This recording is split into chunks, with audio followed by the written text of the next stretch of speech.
ఎవరు ఎవరికి తోడవుతారో, ఎప్పుడెందుకు విడిపోతారో, మమతను కాదని వెళతారు, మనసే చాలని ఉంటారు.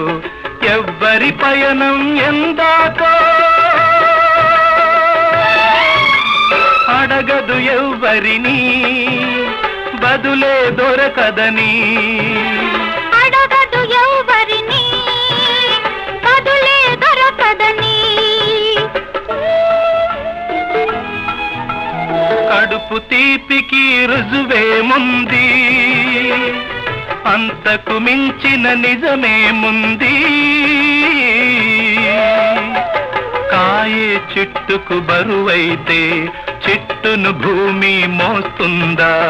ఇప్పుడు తప్పును తెలుసుకొని